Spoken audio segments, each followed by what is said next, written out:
Bonsoir tout le monde, bonsoir chers amis. Alors on se retrouve aujourd'hui après une petite pause d'une semaine je pense, pour parler de la santé au Cameroun. Nous allons parler de la santé au Cameroun, de l'offre de soins de santé publique au Cameroun.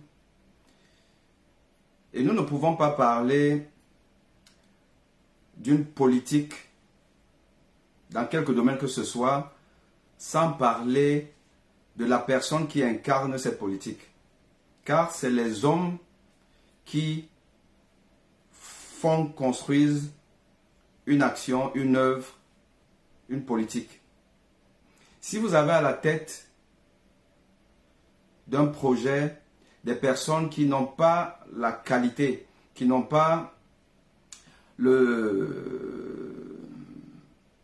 les atouts, qui n'ont pas une vision globale du projet mené, il est clair que le projet n'arrivera jamais à atteindre ses objectifs. Nous avons souvent coutume de faire des bilans, faire un état des lieux, sans pour autant s'interroger sur les personnes qui mènent ce projet. Comment on choisit les personnes qui sont censées être au-dessus du lot? Comment la politique de recrutement, la politique de promotion des personnes, la nomination, comment elle se fait? Est-ce qu'elle peut expliquer l'état de stagnation d'une société en tant qu'entreprise, d'une société en tant que communauté, d'un pays? Est-ce que nommer des gens, c'est juste un geste banal, ou alors ça doit obéir à un certain nombre de critères, des critères vertueux qui vont permettre justement à avancer, à évoluer? Ça, c'est la question que je voudrais poser et pour que nous en discutions. Donc, le clou étant en fait de parler de la santé publique, parce que sans santé, il n'y a aucun développement possible. Sans éducation, il n'y a aucun développement possible. Et comment la santé des Camerounais est gérée pour qu'elle puisse permettre au Cameroun d'atteindre ses objectifs de sortie de crise et de devenir un pays émergent. Et donc, on ne peut ne pas parler du patron de la santé. Le patron de la santé, c'est le ministre de la Santé publique. Et le personnage, finalement, m'intéresse au premier chef parce qu'il est assez atypique. Il est atypique parce que c'est un jeune, enfin, quand on dit jeune, vous savez ce que ça veut dire au Cameroun? Parce que quand nous avons à la tête de nos institutions des centenaires, on peut très bien imaginer que un membre du gouvernement qui a 60 ans est jeune. Un membre du gouvernement qui est dans la cinquantaine, il est jeune. Mais je peux vous assurer que dans des pays démocratiques, 50 ans c'est banal. On ne parlera jamais, on ne dira jamais, oh, le ministre il est jeune et tout. Ouais, non, si vous avez 30 ans, oui, on va dire que vous êtes un ministre jeune. Mais si vous avez 50 ans ou la cinquantaine, c'est l'âge où, normalement, on doit être aux affaires. On doit être aux affaires, on doit commencer à être initié aux affaires dans la quarantaine. 50 ans, on est à l'âge de la maturité où on est aux affaires. Donc quand on a 50 ans et on est ministre, on dit qu'on est jeune, bon, au Cameroun, oui, on va le dire. Mais donc, dans ce contexte-là, où nous sommes inondés de vieillards, quand je vois un jeune avoir des attitudes de vieillard, moi je m'interroge beaucoup sur l'avenir de ce pays. Et parce que c'est mon domaine, la santé c'est mon domaine, autant que l'enseignement supérieur c'est aussi mon domaine, et je m'occuperai du ministre de l'enseignement supérieur après. Donc je me suis intéressé au personnage et nous allons donc parler un peu de son parcours académique et comment est-ce qu'il a voulu être recruté comme enseignant à l'université camerounaise et notamment à l'université de Douala après avoir essuyé des échecs à Yaoundé. Nous parlerons de son entrée au gouvernement. Comment quelqu'un sorti un peu de nulle part, on ne savait pas qui il est, et paf, ministre de la Santé publique, M. Manaouda Malachi. Bon, on s'est dit, waouh, c'est un jeune, donc voilà. Mais comment il est arrivé à être nommé? Nous parlerons de ça. Nous parlerons de sa gestion humaine, de ses collaborateurs au ministère de la Santé et des usagers. Et quand je dis usagers, je parle même du corps médical. Quel est le rapport que ce monsieur a au corps médical? Nous parlerons de ça. Nous parlerons de ses rapports aux hôpitaux, de manière générale. Rapport au directeur des hôpitaux. Comment ce ministre gère les hôpitaux dont il a la charge. Nous parlerons également de sa politique d'affectation des médecins. Parce que les ressources humaines sont importantes dans toute entreprise et dans tout ministère. Et il faut savoir dispatcher les ressources, les compétences. Et comment ça se fait? Comment la direction des ressources humaines du ministère de la Santé publique gère aujourd'hui le déplacement, les affectations des médecins? Sur quels critères? Est-ce des critères objectifs ou peut-être des règlements de compte parfois? Nous parlerons de ça. Nous parlerons de ces multiples tournées pour inaugurer les hôpitaux, les centres, les équipements comme les scanners et tout. On parlera un peu de ça. On parlera du Covid-Gate. Parce qu'on ne peut pas parler de Manaouda Malachi sans parler du Covid-Gate. Nous le savons très bien. Donc nous parlerons un peu de Covid-Gate. Et j'ai une petite idée de ce qui s'est passé. Nous parlerons de son rôle à l'élection du bureau de l'ordre des médecins. Nous parlerons du trafic des bébés et précisément du trafic du bébé de l'hôpital Akintini. On ne peut ne pas reparler de cette histoire.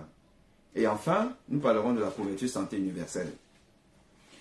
La couverture santé universelle, c'est aujourd'hui la question du jour.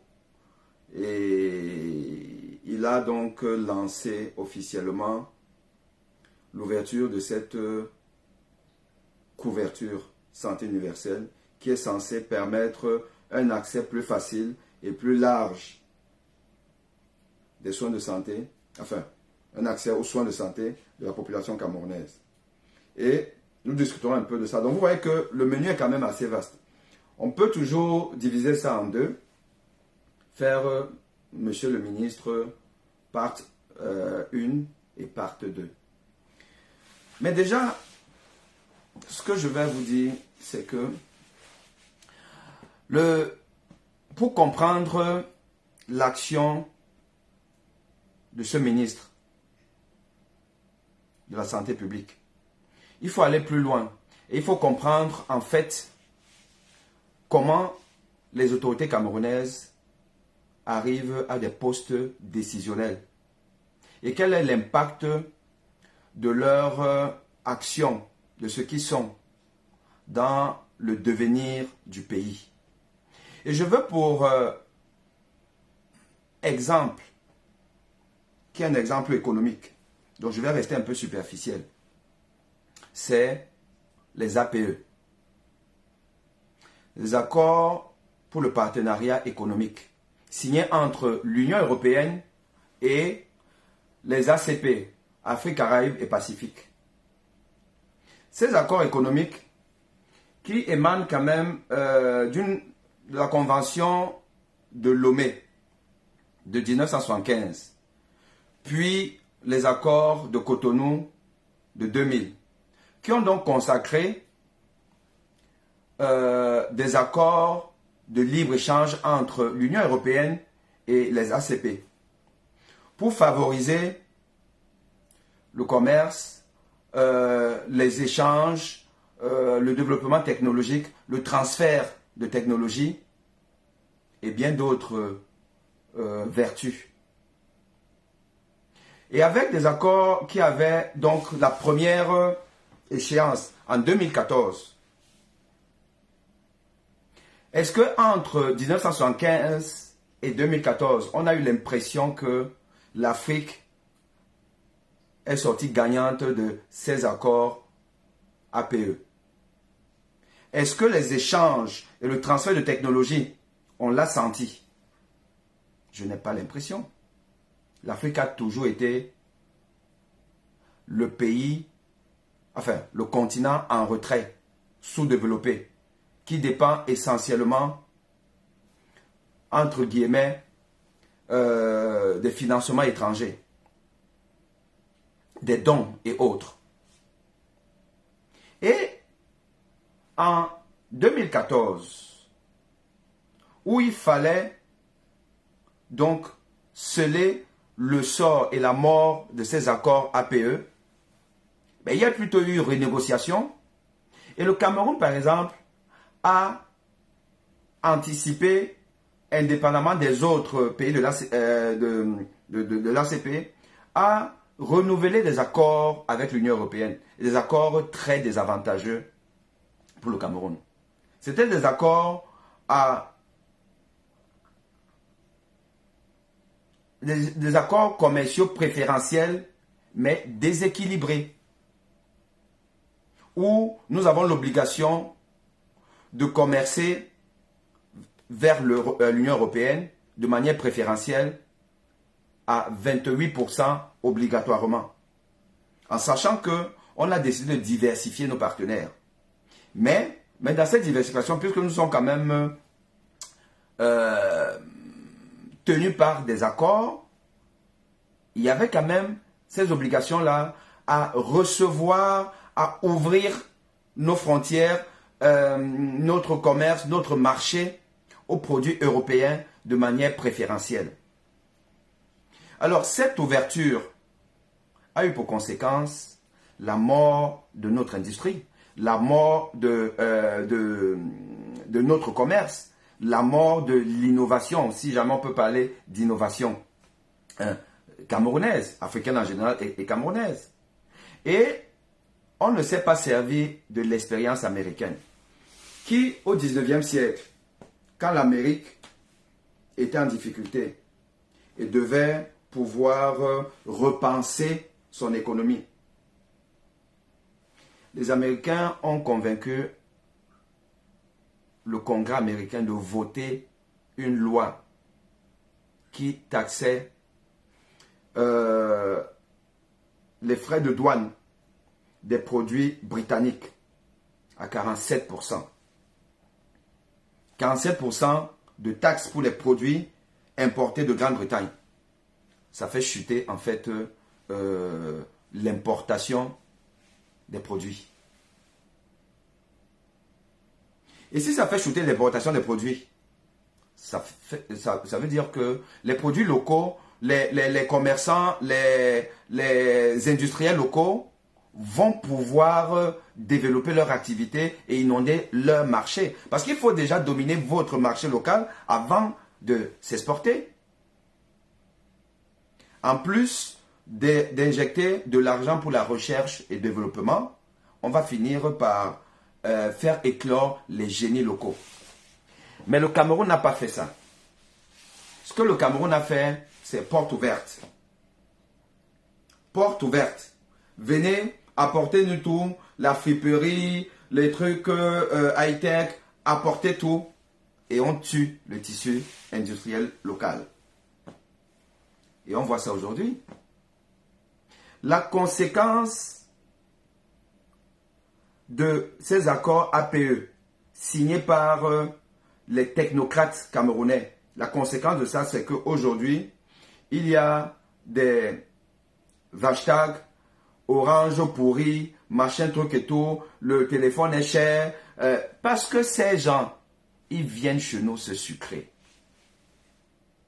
Le bénéfice que réalise Orange Cameroun, il est plus important que Orange France. C'est-à-dire, toute proportion gardée, proportionnellement à la taille du marché. Orange Cameroun fait plus de bénéfices que Orange France. Est-ce que c'est normal? C'est les APE. Ceci est le résultat des APE. Et qui a signé les APE? C'est des technocrates, hein? C'est des soi-disant économistes, financiers, machin truc, grands professeurs de je ne sais pas trop quoi, qui sont nommés dans les ministères, qui sont conseillers des ministres, inspecteurs généraux, machin truc, tous ces gens-là, c'est eux. Parce que quand des ministres vont signer des conventions ou les présidents de la République, les présidents, quand ils se réunissent, comme on les voit souvent un peu partout, se réunir et tout, mais le dossier est déjà travaillé. Le dossier n'est pas travaillé par le ministre. Le dossier est travaillé par, comme vous voyez là, les directeurs de ceci là, chefs de ceci, de projet, de machin, tout là. C'est eux les technocrates. C'est eux qui préparent un dossier. Et ils portent ça à la connaissance du ministre. Si le ministre lui-même, il n'est pas compétent, il ne comprend rien de tout ça là, il va signer, il va donner son accord. Ça va vers le chef d'État. Bah, nos chefs d'État de l'Afrique centrale. Bon, je ne vous dis rien. Ils connaissent quoi de ces dossiers-là? Ils vont signer. Voilà comment on signe des accords. Et parce que le niveau d'éducation a été nivelé vers le bas, la promotion de l'élite est faite par cooptation, de manière arbitraire. Et donc, vous avez en Afrique et au Cameroun en particulier, des technocrates qui en fait sont des incompétents. C'est des techno-incompétents qui ne savent rien. Quand ils vont dans des conférences internationales, dans des réunions, il faut signer des documents. Ils signent des choses, ils ne savent même pas exactement ce que c'est. Ils n'ont rien en termes de matière grise. Et donc, nous revenons donc sur la santé. Monsieur le ministre de la Santé,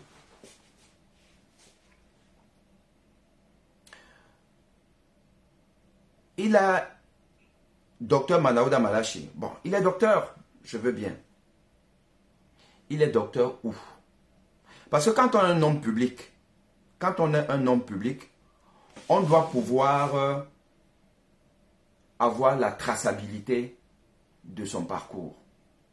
Moi, je me souviens, quand on a nommé M. John Gouttet, Premier ministre, on nous a expliqué que John Gouttet, voici, il était en Angleterre, il a eu tel diplôme, puisqu'il est docteur apparemment. Docteur John Gouttet en Angleterre, voici ce qu'il a fait, et ainsi de suite. Bon, on a une traçabilité. Il y a plein de ministres là, dont on a la traçabilité du parcours académique. Quel est le parcours académique de M. Manaouda Malachi? Pour qu'il se fasse nommer docteur. Les gens disent docteur en philosophie. Non, ce n'est pas la philosophie en tant que matière philosophique. PhD en anglais se nomme doctorat en philosophie. C'est juste une appellation. En français, ce n'est pas la traduction. Mais c'est quel doctorat ou dans quel pays? Quel est son parcours? Ça, c'est important à savoir. Parce que je vous dis encore que quand on a un parcours académique respectable, parce que on sait le sacrifice qu'on a fait pour atteindre un certain niveau, on ne peut pas prendre de haut des personnes qui ont un parcours au moins équivalent.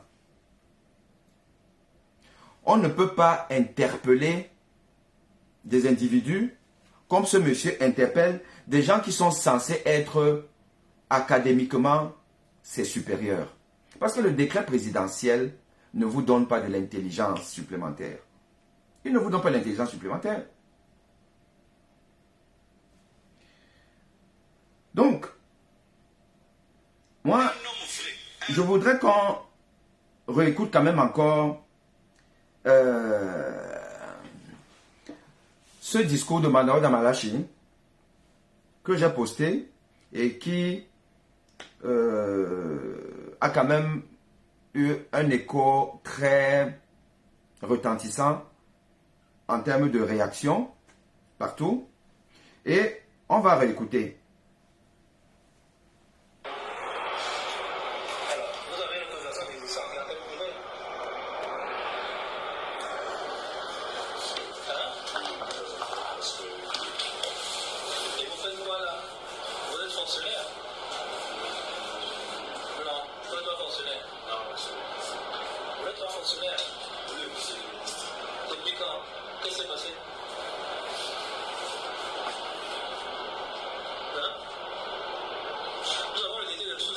C'est pour ça que je demande si vous n'êtes pas fonctionnaire, parce qu'il peut savoir si vous êtes fonctionnaire ou pas. Si vous êtes fonctionnaire depuis quand? Vous n'êtes pas fonctionnaire depuis quand? Vous n'allez pas me mentir, monsieur le Zogo. Vous avez dit que vous n'êtes plus fonctionnaire, n'est-ce pas? Vous avez démissionné de la fonction publique. Vous avez fait quoi?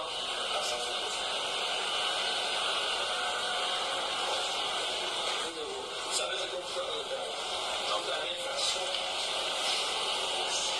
Et il est clairement indiqué que lorsque les médecins de l'ordre public se retrouvent dans le pays, nous sanctionnons et les médecins éclaircis.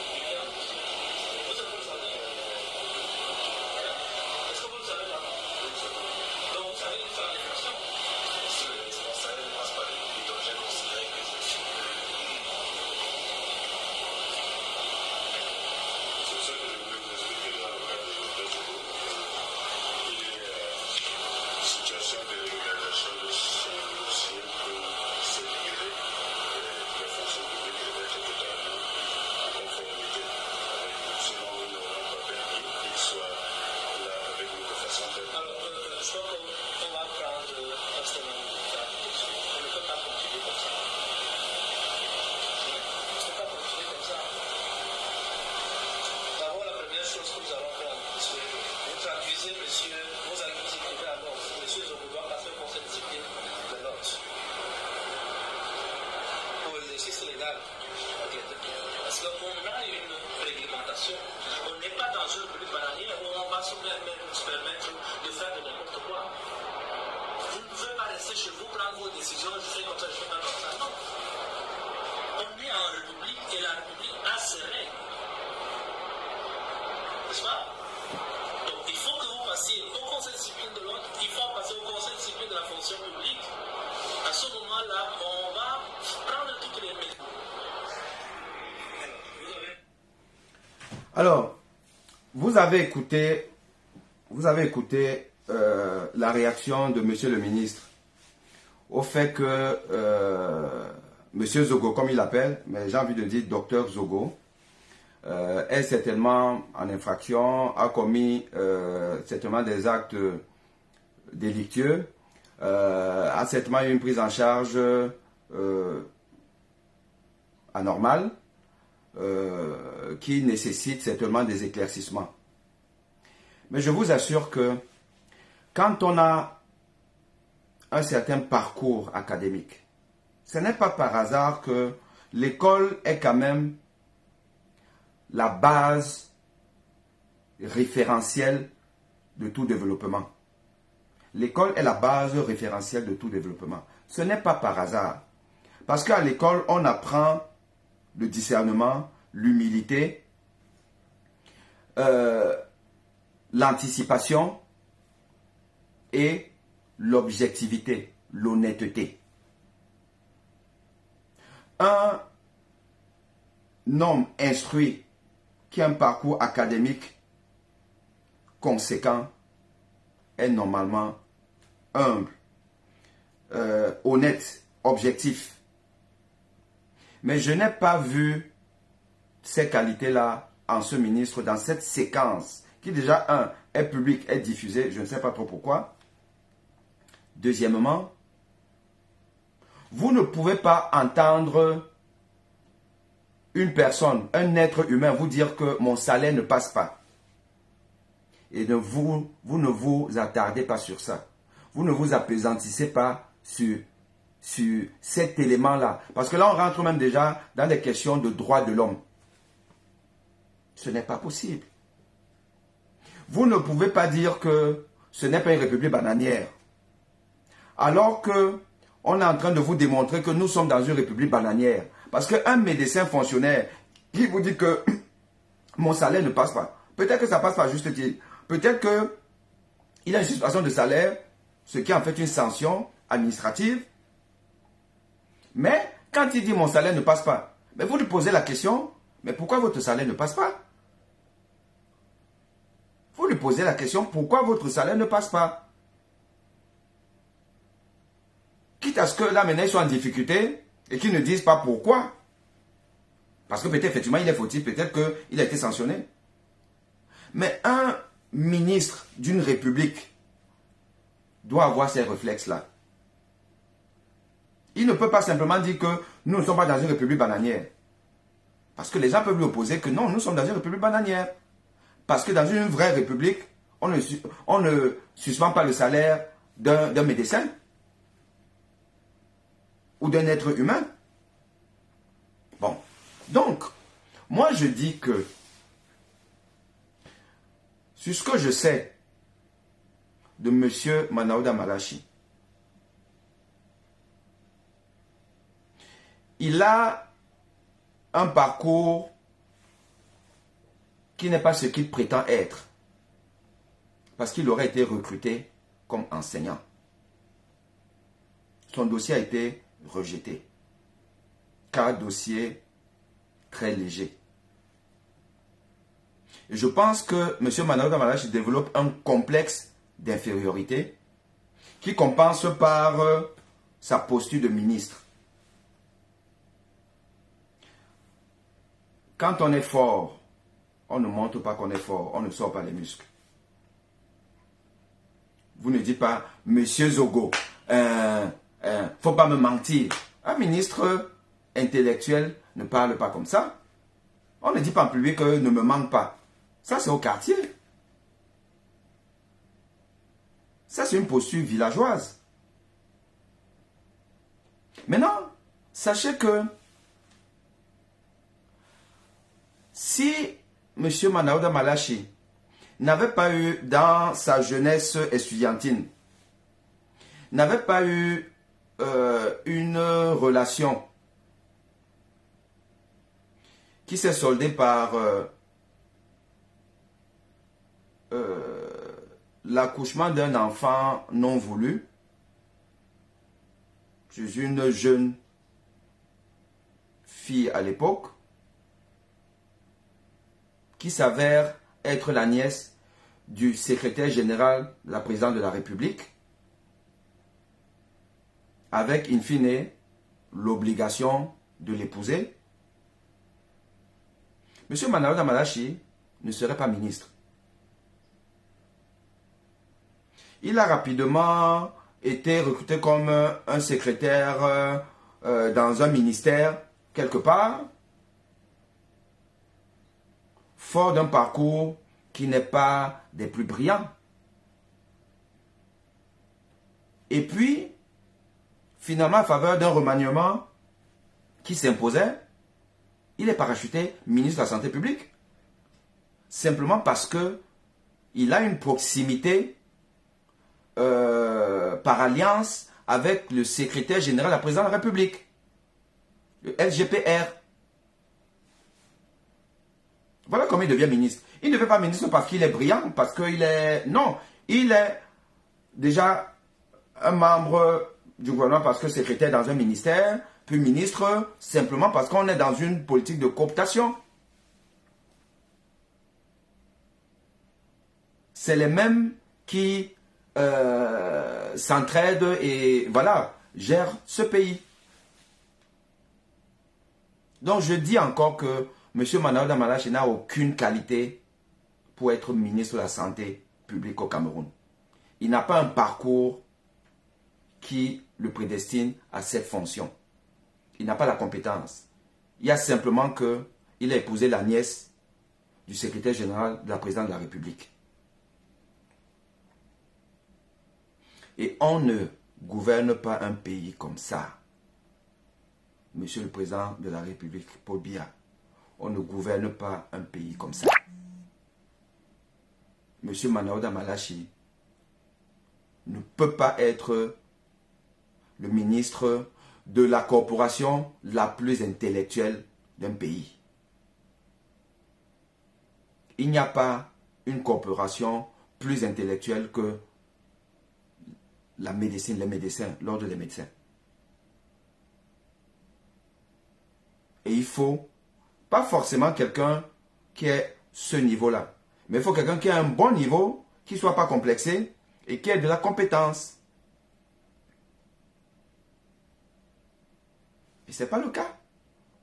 Les frasques de ce ministre-là, on les compte par dizaines, par centaines. Ne serait-ce que la façon dont il s'adresse à ce corps d'élite. Il a voulu passer en force à l'ordre des médecins.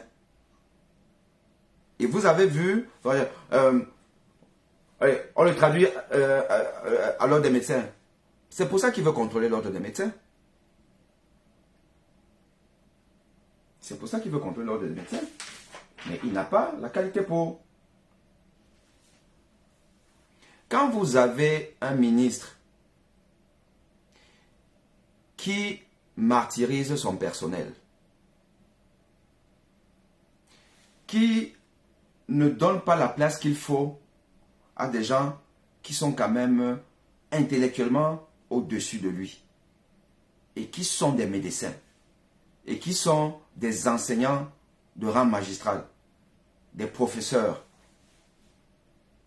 Quand vous les martyrisez dans votre quotidien, parce que vous êtes ministre, vous ne pouvez pas être un bon ministre.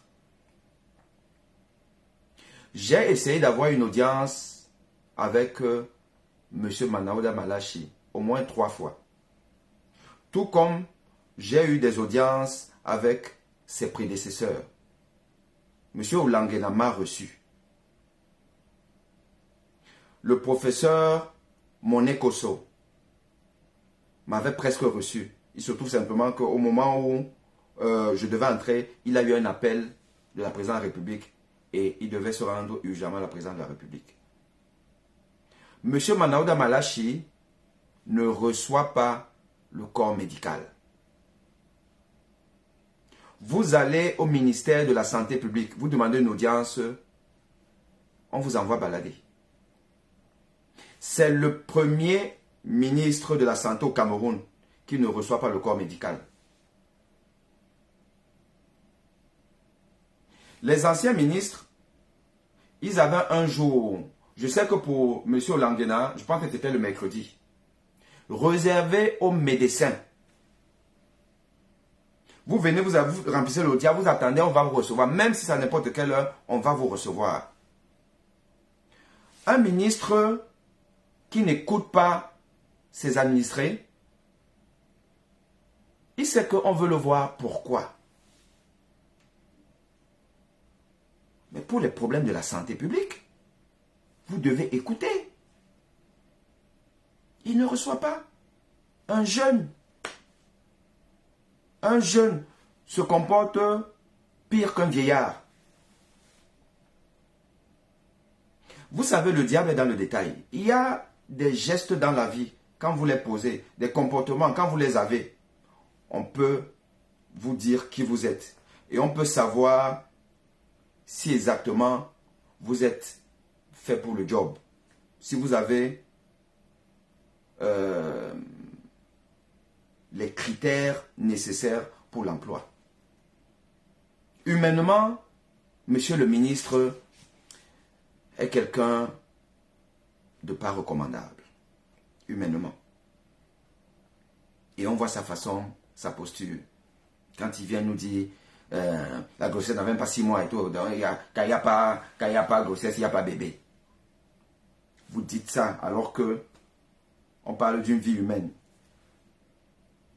Et que vous n'étiez pas là. Vous n'avez assisté à rien du tout. Vous avez juste écouté votre ami. Et vous tenez ce genre de discours, une telle posture. Mais si on n'est pas humain, comment on peut diriger le ministère de l'Éducation nationale, de l'enseignement supérieur ou de la santé? S'il y a des endroits où on a besoin d'humanité, mais c'est là-bas. Le ministre Malachi, il n'a pas l'humanité en lui. Ce n'est pas possible. Et voilà comment ce ministre-là, pour régler ses comptes avec son ami Noël Essomba, professeur Noël Essomba de l'hôpital à Quintini, il ne possède pas des affectations qui sont on ne peut plus fantaisistes, fallacieuses, pour régler les comptes des gens. Allez bien regarder les affectations. Si vous rentrez dans le cœur de ces affectations, des critères, vous allez vous rendre compte que c'est les personnes qui ne sont pas pour le duo Noël Essomba, Manaouda Malachi, professeur d'un côté, docteur de l'autre, je lui accorde ce titre-là, bien que il pose un problème. Si vous n'êtes pas en phase avec eux, vous avez toutes les chances d'être affecté partout où, en fait, on affecte des gens sans critères objectifs. Parce que vous ne pouvez pas affecter, par exemple, un cardiologue dans un coin perdu du Cameroun où il n'y a aucun arsenal, aucun plateau technique permettant à ce cardiologue-là d'exercer sa spécialité. Ça n'a aucun sens. On a beau dire, il faut qu'il y ait des spécialistes partout. Non. Il faut qu'il y ait des spécialistes partout où il y a un plateau technique permettant à ce spécialiste-là d'être utile. Sinon, il faut envoyer des médecins généralistes. Avec un système de référencement. C'est ça la bonne gestion des ressources humaines dans un ministère. Or, ce n'est pas ce qui se passe. Il y a beaucoup de gens qui étaient dans, entre guillemets, l'opposition du duo M. Manaouda Malachi et professeur Noël Essomba à l'élection de l'ordre des médecins. Beaucoup ont été dernièrement affectés un peu partout. Un ministre ne gère pas son département comme ça. Un ministre fait différemment. Le ministre est là pour tout le monde. Il n'est pas là pour avoir des préférences. Mais c'est le cas. C'est le cas avec M. Manaouda Malachi. Donc, vous avez cette histoire-là.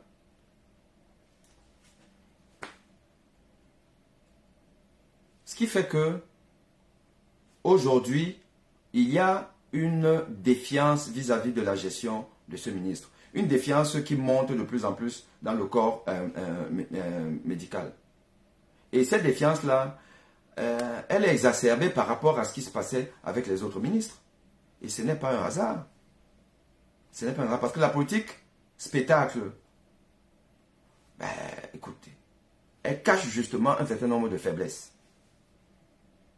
Elle cache par exemple la gestion très mafieuse de la Covid. Il y a eu beaucoup de dysfonctionnements au niveau de la gestion de la Covid. Je veux par exemple un exemple, je vous prends un exemple précis. Parce que c'est toujours bien de prendre des exemples qui sont personnels, qu'on a vécu, parce qu'on maîtrise exactement ce qu'on a vécu. Et on va pouvoir faire une restitution fidèle. Il y a eu la Covid. Pour la riposte Covid, il y avait un volet promotion de la recherche pour combattre la Covid, avec des appels d'offres à projet. Donc, un département qui était dédié à ça et qui donc a lancé l'appel à projet où chaque personne qui pouvait avoir un projet permettant de maîtriser la pandémie, soit en termes d'éducation, en termes de traitement, en termes, traitement médicamenteux, que ce soit le médicament traditionnel ou alors les médicaments modernes, en termes de surveillance épidémiologique, en termes de conseils, donc quel que soit le domaine, pourvu que ça puisse cadrer avec la riposte Covid, vous pouvez soumettre votre projet pour avoir des financements. Parce qu'il n'y a pas de développement sans recherche. Ça n'existe pas. Et c'est pour cette raison que les pays occidentaux sont en avance sur nous. Parce qu'ils mettent beaucoup d'argent dans la recherche et le développement. Et donc, avec l'afflux des fonds qu'il y a eu un peu partout, le ministère a donc prévu aussi des fonds pour la recherche. Et normalement, quand vous soumettez un projet, vous respectez les cas, vous soumettez un projet, le projet peut être accepté comme il peut être refusé. Mais dans tous les cas de figure, vous devez avoir une réponse à votre soumission. Qu'elle soit positive ou négative, vous devez avoir une réponse. Nous avons, mon équipe et moi, nous avons soumis un projet qui concernait en fait la surveillance des effets secondaires de l'hydroxychloroquine dans le traitement du Covid-19. Puisque le Cameroun avait adopté l'hydroxychloroquine dans son protocole. Une adoption qui s'est faite sans rationnel scientifique. Une adoption qui s'est faite sans rationnel scientifique parce que aucune étude solide n'avait démontré l'intérêt de l'hydroxychloroquine dans la Covid. Mais le Cameroun, comme beaucoup de pays africains, complexé par le complexe du blanc, moi j'appelle ça comme ça là, parce qu'il y a un éminent scientifique français appelé Didier Raoult qui avait dit que ça marche, bon, je suis même africain, je suis né à Dakar au Sénégal et tout. Comme nous sommes dans l'émotion toujours, allez, baf, on a adopté, c'est rentré dans notre protocole, mais les pays d'origine même de ce scientifique occidental, la France, les autres pays, disent que non, ça ne marche pas, il n'y a rien qui a démontré ça. Il n'y a pas une étude solide. Parce que les études de Raoult, c'était des études farfelues. Je dis bien farfelues, des études de Raoult sur l'hydroxychloroquine. J'ai même eu, moi, l'honneur de faire une réplique à l'une de ces études, l'étude de Princette, qui disait que oh, ça marche en faisant un protocole bidon, avec des données bidons, parfois trafiquées. Je le dis parce que sur le protocole, là où la façon dont il disait que on a éliminé tel nombre de patients parce qu'ils avaient certaines anomalies cardiaques. Et il liste des anomalies cardiaques, électrocardiogramme, machin, tout là, du bidon, pipeau. Et il prétend que, effectivement, bon, il n'est pas cardiologue, donc il a travaillé avec l'équipe de cardiologie. L'équipe de cardiologie de Marseille, du professeur de Haro, ce n'est pas n'importe quelle équipe. Le professeur de Haro, ce n'est pas un premier venu, c'est une sommité mondiale. Ils ne peuvent pas avoir validé la partie cardiologique de cette publication-là. Impossible. Donc ça, plus le design, j'ai écrit une lettre à l'éditeur ou The Correspondence. Lettre à l'éditeur, c'est une critique scientifique d'un travail où vous émettez des réserves par rapport à soit le protocole, soit les objectifs, soit l'approche méthodologique statistique, soit les conclusions. Donc, vous dites, moi je ne suis pas d'accord avec ceci, vous soumettez ça à la revue scientifique qui a publié l'article en question. Et la revue scientifique va estimer que, ben oui, ça c'est des remarques qui sont pertinentes, c'est recevable, et voilà. Et la revue publie votre lettre. Ça fait que la communauté internationale va lire la publication Princesse, celle de Raoult par exemple, et va aussi lire les critiques sous forme donc de lettres à l'éditeur. Et ça permet de faire avancer les choses. Donc, j'ai soumis une lettre à l'éditeur qui a été acceptée par la revue scientifique qui a publié le travail de Raoult, où je critiquais beaucoup de choses. Et j'avais alerté la communauté scientifique mondiale et africaine, en particulier c'est l'Afrique qui a le plus adopté cette hydroxychloroquine, pour dire que, écoutez, c'est pas bon, ce n'est pas bon, ce médicament-là n'a rien prouvé, et il a des effets secondaires. Et vous savez que, finalement, le comité scientifique camerounais a sorti l'hydroxychloroquine du protocole camerounais. Et je salue les éminents scientifiques de ce comité scientifique-là, qui ont finalement réussi à convaincre le ministre de mettre ça à la touche. Mais, entre-temps, on a quand même eu à dépenser beaucoup d'argent. Parce que l'histoire de Covid-Gate, là, que vous voyez, vous savez qu'il y a eu la commande de l'hydroxychloroquine et l'azithromycine, on dit au Nigeria, enfin non pas au Nigeria, en Inde ou en Chine et tout, parce que celle-là, celle qui nous parlait des chauves-souris, ministre de l'enseignement, de la recherche scientifique, qui ne fait aucune recherche scientifique, en fait, il suffit qu'on nous dise de fabriquer, on va fabriquer. Et M. Manaouda Malachi, qui n'a pas tenu compte des avis d'experts, des scientifiques, a pris une décision politique. Hydroxychloroquine dans le protocole. Donc, commandez-nous ça. Et la commande, on sait ce qui s'est passé. Puisque aujourd'hui, dans le Covid-Gate, on nous parle de la malversation dans l'utilisation de l'argent dédié à la commande ou à la fabrication de l'hydroxychloroquine. Mais tout ça part d'une première incompétence. C'est qu'un ministre sérieux, on dit qu'il est docteur, donc un docteur doit être rationnel. Vous n'introduisez pas dans un protocole qui soigne des êtres humains. Vous n'introduisez pas un médicament qui n'a pas fait ses preuves. L'hydroxychloroquine n'avait fait aucune preuve. N'était prescrit dans aucun pays sérieux. Aucun pays sérieux. Les pays qui font la recherche à un niveau que vous ne pouvez pas vous imaginer. Aucun pays sérieux n'a adopté l'hydroxychloroquine. Parce qu'ils sont passés par des études randomisées, en double aveugle. Bras hydroxychloroquine versus placebo.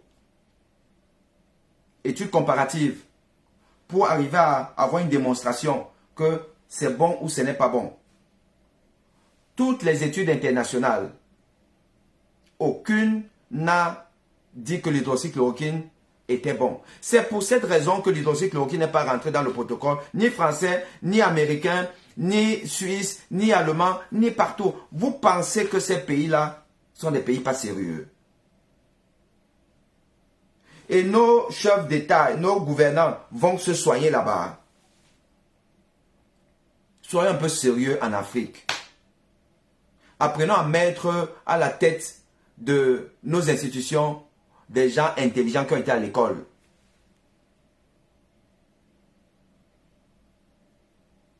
Vous pensez, comme il y a tout ce complotisme-là, on veut tuer les gens, ils ont voulu tuer, bon, là même, on ne sait même pas. La Covid a plus tué en Occident. Si ça tuait plus en Afrique, c'est que les gens disent qu'on vous a dit non, ils ont voulu seulement nous décimer. Donc le blanc a voulu s'exterminer lui-même. Au point où on nous dit que comment il s'appelle, l'ancien premier ministre Boris Johnson, lui-même il a attrapé la Covid. Macron, Covid. Trump, Covid. Tous Covid. Donc ils veulent se tuer eux-mêmes. Et on a vu notre chef d'État, il ne portait même pas le masque. Et vous pensez que ces gens-là, alors qui ont vu leur économie paralysée, on était paralysé. C'est-à-dire que vous imaginez simplement, mais une vie qui n'étaient pas vivables. Et l'hydroxychloroquine est alors la molécule magique, miracle, qui soit la Covid, comme on a pensé dans nos pays à gouvernance bananière là. Donc, les Occidentaux n'ont pas utilisé l'hydroxychloroquine en sachant que c'est ça qui allait les sauver. Donc, ils sont suicidaires. Non. Pour toute personne qui a étudié en Occident et qui a vraiment fait les études en Occident, pas au Kakistan, où on vient dire qu'on est docteur, PhD là, on est parti au Kakistan, faire les tours, on met les faux diplômes. Non. Un étudiant en Occident qui a eu un parcours scolaire cohérent et il atteint un niveau important où on fait de la recherche, il sait que ici là il n'y a pas de place pour le hasard, pour la fioriture, non. La science, elle est connue et on parle tous le même langage scientifique. Que vous soyez au Pérou, au Guatemala, en Ouzbékistan, en Moldavie, en France et tout, c'est le même langage scientifique, la même démonstration scientifique, avec une méthodologie béton. Et quand vous mettez vos ingrédients, ça vous donne toujours le même mets. Un mets digeste. Et on a mis l'hydroxychloroquine dans toutes les sauces. Ça n'a rien donné. C'est pour cette raison que on ne l'a jamais utilisé ici. Moi, j'ai eu la Covid 3 fois. Et puis, c'est normal en tant que médecin. J'ai eu la Covid 3 fois. Je suis encore avec vous. Je n'ai jamais pris l'hydroxychloroquine. Je n'ai jamais pris ça. Vous ne pouvez pas porter une démonstration scientifique comme celle-là. Si vous ne comparez pas deux groupes, un groupe qui a le médicament, un autre qui n'a pas le médicament, randomisé, c'est-à-dire que les groupes sont homogènes. En double aveugle, vous ne savez pas ce que vous prenez. Celui qui vous donne ne sait pas ce qu'il vous donne. Et après, quand on ouvre, on regarde statistiquement, c'est bon ou ce n'est pas bon. Raoult n'a donc pas fait ça. Il a fait la Fémania, il a voulu vendre la Fémania. Les Africains se sont rués dessus. Parce que 80% des scientifiques africains n'ont pas le niveau. 80% des scientifiques africains n'ont pas le niveau pour comprendre le langage scientifique universel. Parce que c'est très acrobatique. Et c'est eux qui dirigent nos pays.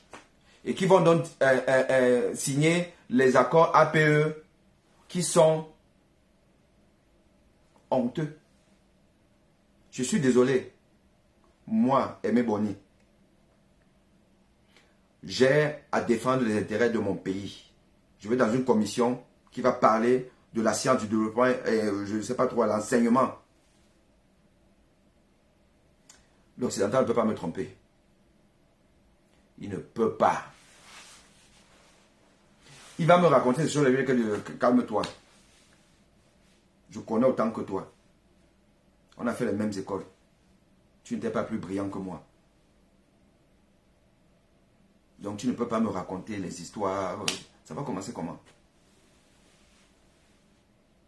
Mais quand vous avez les gens qui n'ont pas de diplôme, qui ont fait l'école buissonnière, qui sont les 80% des gens qui ne vont pas à l'école, mais ils gravissent les échelons, ils deviennent des professeurs agrégés sac au dos. Et après, inspecteur numéro 1 du ministère de machin, tout là. Il cherche justement les postes là. Et après, il est dans les voyages partout. C'est lui, quand il faut maintenant signer les accords, on lui donne le truc là, il doit préparer. Il va être... Bon, après, il a épousé la nièce du SGPR et tout. Bon, il sait qu'il va être ministre. On le nomme ministre. Il va venir nous mettre l'hydroxychloroquine dans un protocole, alors que là où lui-même il va se soigner, c'est que tous ces gens-là qui ont mis ça là, si plusieurs ont eu la Covid, ils sont venus en Europe se soigner, mais on ne lui donne pas ça. puisque ce n'est pas notre protocole, ici l'enfant, vous ne pouvez pas prescrire un médicament si ça n'a pas l'autorisation de mise sur le marché. Impossible. Mais là-bas, chez vous, on vous fait boire des trucs parce qu'ils ne sont pas compétents. Et finalement, ils ont fini par détourner l'argent.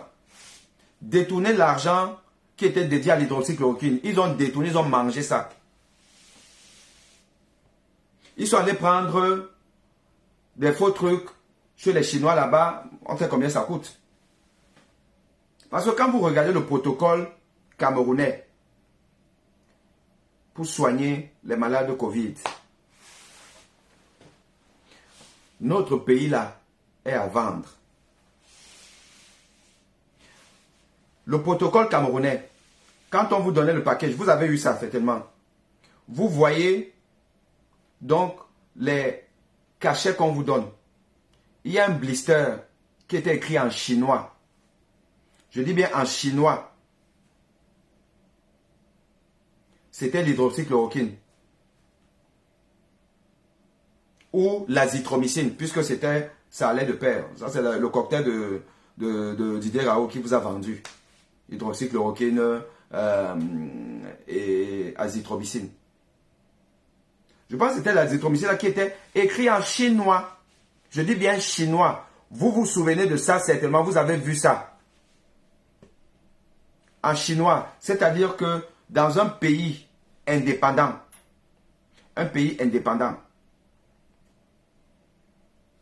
soi-disant, qui a pour langue officielle le français et l'anglais,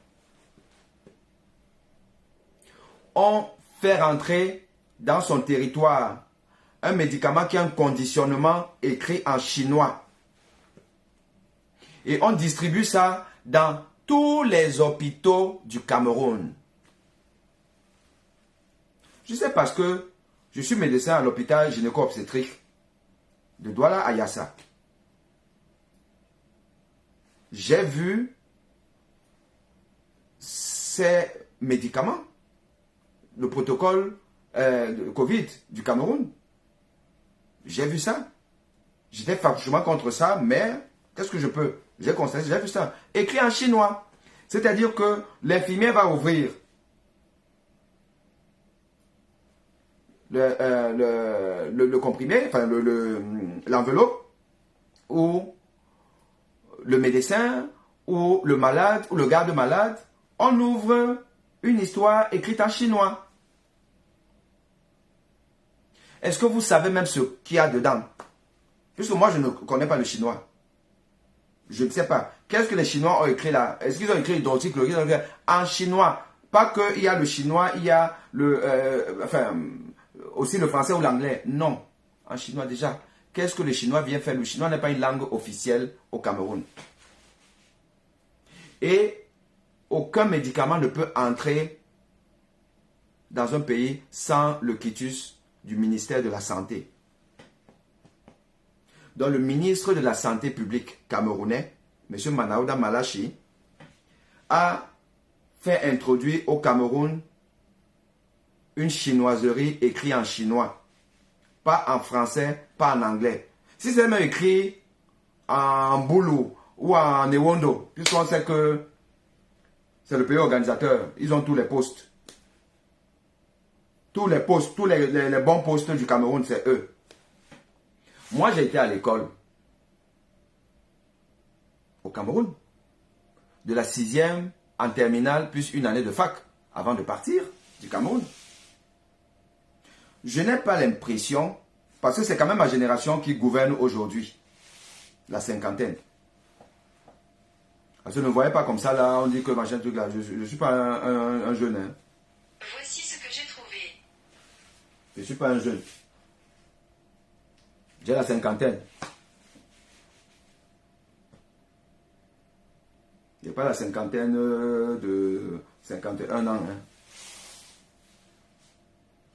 Et donc, étudiants, élèves et étudiants au Cameroun, moi je n'ai pas l'impression, quand on regarde de manière proportionnelle, je n'ai pas l'impression que les personnes du centre et du sud étaient forcément plus intelligentes que les autres. Hein. Elles étaient intelligentes comme tout le monde. Mais pas plus. Mais si vous voyez les autorités camerounaises d'aujourd'hui qui ont bénéficié au moins du décret du Premier ministre. Je ne parle pas du Premier ministre et du ministre dans les postes de responsabilité au Cameroun. Mais vous avez l'impression que comment vous appelez? Maintenant on parle des camps. Moi quand j'étais petit, je ne connaissais pas le mot camp. On a l'impression qu'ils sont plus intelligents que tout le monde, puisqu'ils ont tous les postes.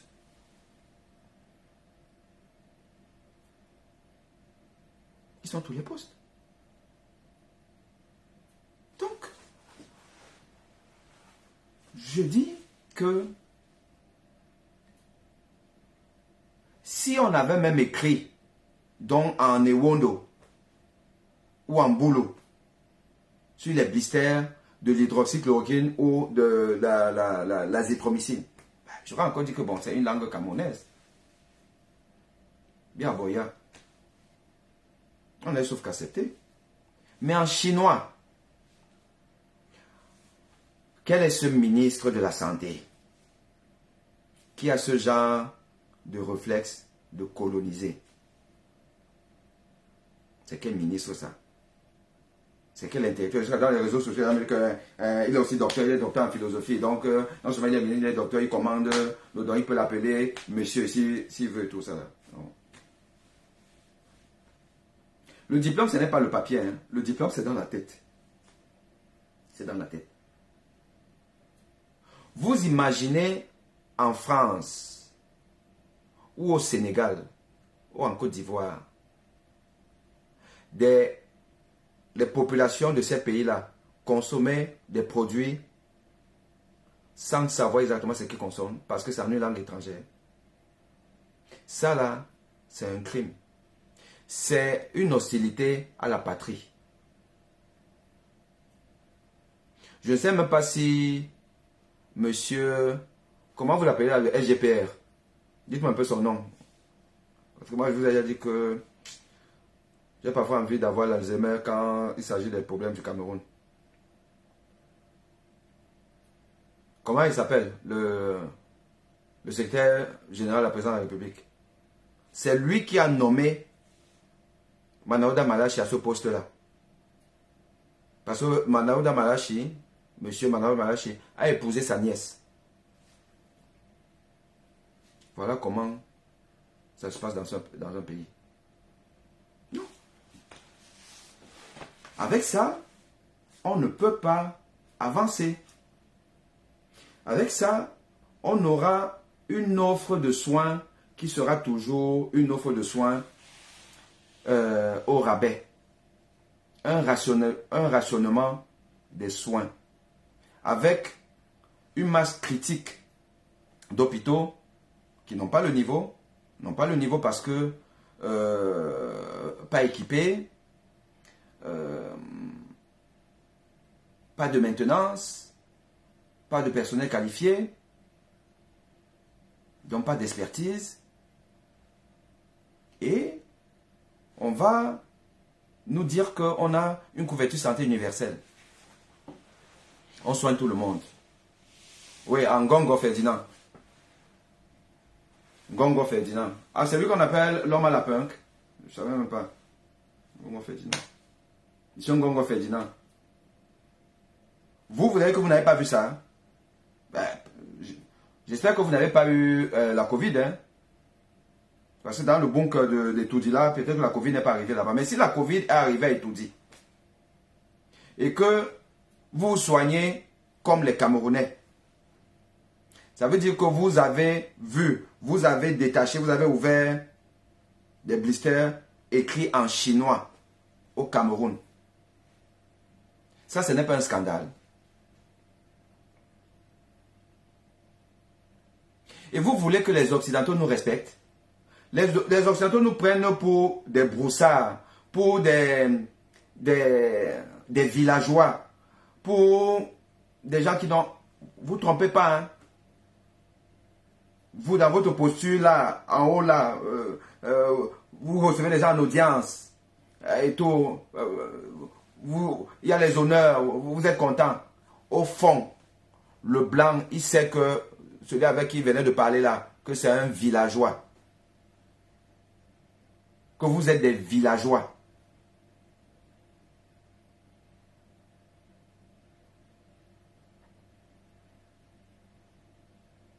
Des nègres. Moi, j'étais en Russie. Hein. J'étais en Russie. Et je sais ce que le Russe pense de l'Africain.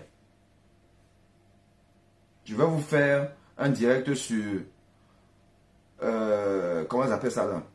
Les mercenaires qui sont à Bangui. Les mercenaires russes qui sont à Bangui. J'ai l'avantage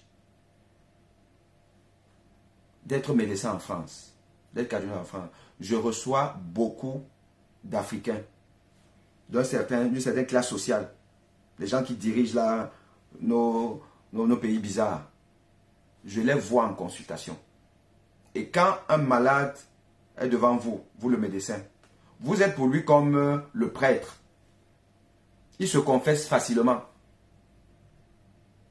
Et je connais beaucoup de choses. Des choses qui me font dire que l'Afrique, je vous dis encore, dans 50 ans, on sera dans la même situation, si ce n'est pire. L'avenir n'est pas radieux. Je sais ce qui se passe en Afrique. Je vais vous raconter l'histoire des mercenaires russes à Bangui, dans le village de Jean-Bédel Bokassa. Ce qu'ils font là-bas, c'est triste. Je vais vous parler de Houphouët-Boigny, président de Côte d'Ivoire, premier président de Côte d'Ivoire, comme Aïdjo était chez nous. J'ai reçu dernièrement une patiente qui est nigérienne du Niger, mais qui vit au Burkina Faso. Elle est à la retraite maintenant, mais une ancienne haut fonctionnaire qui a fait des conférences, des séminaires, des machins, trucs là, à Abidjan et à Yamoussoukro, en Côte d'Ivoire. À l'époque d'Houphouët-Boigny. Elle m'a raconté des choses. Nous sommes dirigés par des bandits. Houphouët-Boigny, c'était un bandit. Je vais vous raconter l'histoire d'Houphouët-Boigny. C'est pas pour rien que nous sommes encore sous-développés. Parce que ces gens-là ont voulu les indépendances. Pas pour le peuple, pour eux-mêmes, pour se servir. Et ils se sont servis. Ils n'ont pas pensé au peuple. Et ils ont laissé à leur héritier pour perpétuer la prévarication. Et c'est ça qui continue. Et c'est ça qui va continuer bientôt chez nous. Parce que vous ne pouvez pas me dire que quelqu'un ne sait même pas s'il sait même parler le français. On ne sait même pas s'il a même le baccalauréat. Oh, c'est la meilleure option. Oh, c'est lui, machin, tout ça là. Pays villageois.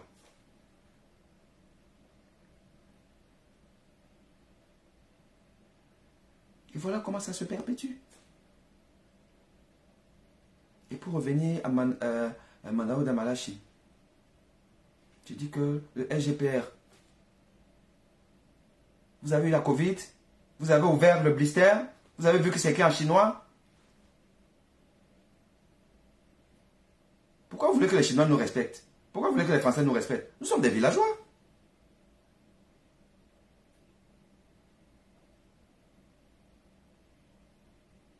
Dans vos beaux costumes, vos grands costumes, là,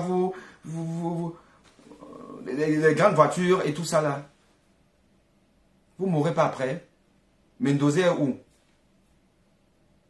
Je ne peux pas comprendre que l'Africain ne peut pas se dire qu'il faut que quand je quitte là, qu'on dise que je fuis. Il faut la misère partout. Vous êtes là, alors vous marchez sur les œufs. L'Africain marche sur les œufs. Celui qui a été nommé là, il est en haut, là, il marche sur les œufs. On les voit ici, là, quand je viens, il vient se soigner ici. Quand il vient se soigner, on voit, vous rentrez quand, c'est tout et tout ça. Là. Ils sont contents. Ils rentrent dans la misère. Ils voient les gens miséreux. L'Africain est méchant, c'est-à-dire que ce n'est même plus bon. Et les Occidentaux savent ça. Ils savent que nous sommes méchants. Ils savent que nous ne pensons jamais à notre prochain. Donc, ils vous promettent tout. Ils vous mettent dans les conditions où vous seuls, vous êtes bien.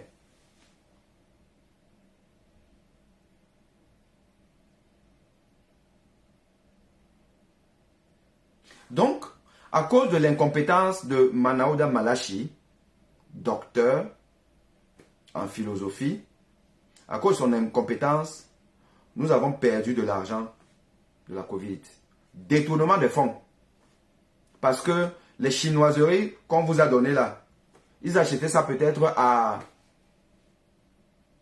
1 centime d'euro. Genre à 5 francs CFA.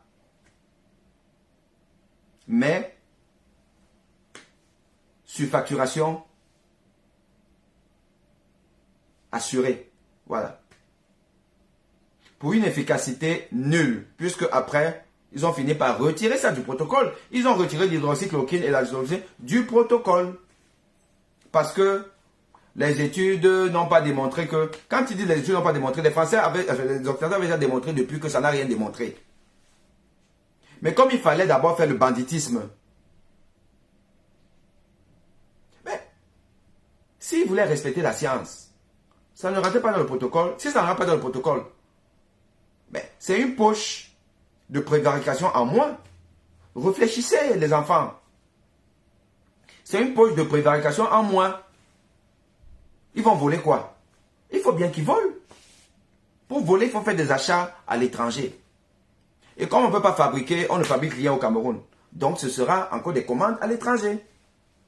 Mais Manaouda Malachi savait déjà que l'hydroxychloroquine là, c'est un faux way. Parce que quand ça les arrange, ils copient ce qui vient en Occident. Quand ça les arrange pas, ils ferment les yeux sur ça. Les Occidentaux ne sont pas en train de... Manaouda, je ne pouvais pas te dire que, attends, mon collègue français, Véran, il ne met pas ça dans le protocole français. Mon collègue allemand ne met pas ça dans le protocole. Mon collègue ne met pas ça dans le protocole. Oh, c'est eux qui font les études, c'est eux qui ont l'argent, c'est eux qui ont... Nous, on ne fait que consommer. Moi, je viens mettre ça dans le protocole. Sur quelle base? Manaouda Malachi, on me dit que tu es docteur.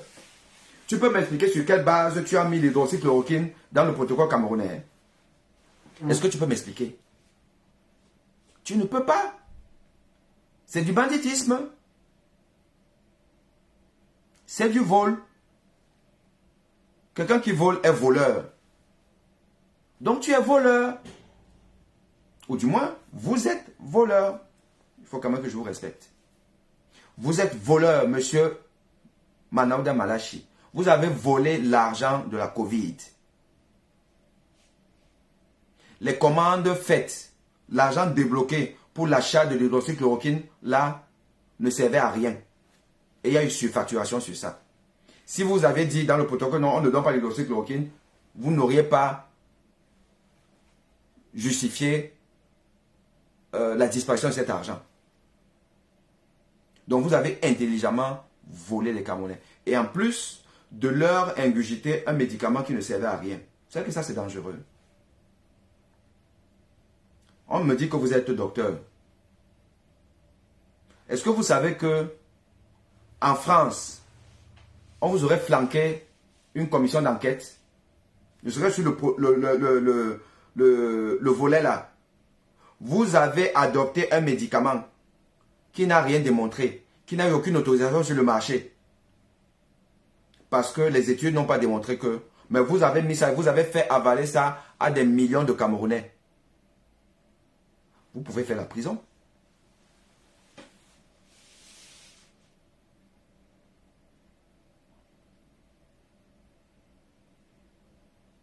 Dans un pays sérieux, vous faites la prison.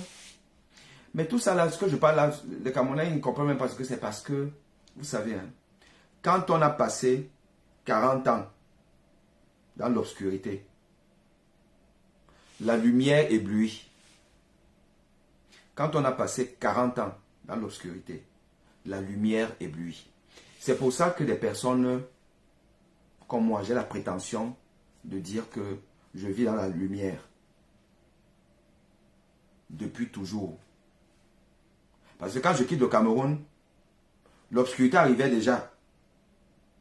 Mais il y avait encore un peu de lumière. Et je suis parti là où il y a toujours la lumière. Et c'est pour ça que je suis sensible à tout soupçon d'obscurité. Et nous sommes nombreux comme ça. Et nous sommes combattus, nous sommes pourchassés. On veut nous tuer. On veut me tuer. Et je ne vois même pas le peuple s'émouvoir. On veut me tuer. Je ne vois pas les journalistes se dire, mais qu'est-ce qui ne va pas? Montons au créneau.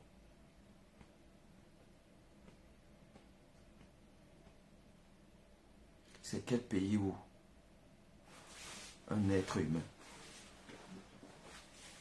vient sur un plateau dire que on est en train de vous tuer parce qu'on forme des gens qui ne vous soignent pas, qui ne vous soigneront pas bien. On veut vous tuer, on est en train de vous tuer. Mais finalement, c'est lui. Ça ne veut pas que j'étais en train de dire que moi, tuez-moi. Parce que Magloire Ondoa, recteur de l'université de Douala, il a voulu me tuer. Et je vais porter plainte. Je suis à la phase aujourd'hui de monter le dossier avec les avocats pour monter au créneau. Et je vais vous mettre à contribution, vous le peuple là, vous le peuple. Je vais vous mettre à contribution parce que les frais d'avocat là, on va faire une cagnotte. Vous devez supporter ça. Parce que c'est pour vous qu'on veut me tuer. Je vais mettre le peuple camerounais à contribution. Vous allez, les frais, parce qu'il faut une bataille solide. Vous voyez ce qui se passe avec Martinez Ogo. Vous voyez ce qui se passe. Aujourd'hui, je pense que chacun de nous était persuadé au début de cette histoire que non, cette fois-ci là, les gens là, ils sont pliés. On les plie, c'est-à-dire que c'est bon là. On les a attrapés, ils sont où? Ils sont là, hein? Ils boivent encore le champagne. Tous. Les assassins de Martinez Ogo et leurs complices boivent le champagne actuellement. Nous, nous pleurons notre compatriote. Et ça va faire pchit, comme dirait Chirac. Pourquoi? Parce que Martinez Ogo n'est plus. Il ne peut pas parler. Il ne peut pas parler. Dans un pays sérieux, on n'a pas besoin de lui, avec les éléments qu'on a. Mais là, au Cameroun, le principal témoin n'est pas là. Vous racontez l'histoire. Puis on dit même maintenant que oh, c'est même pas son corps qui est à la morgue, machin, truc et tout ça là. Moi, je suis vivant. Je sais ce qui s'est passé. J'ai les preuves. Tant. Je peux parler. Vous ne pouvez pas louper cette occasion-ci. Les médias qui me boycottent tournent le dos. Je vais faire un direct spécial sur ça, s'il ne change pas d'avis. Parce que dans la vie, on dit toujours que mieux vaut tard que jamais. Je dis encore, et annoncer à tout le monde, les médias qui n'ont pas parlé de cette histoire,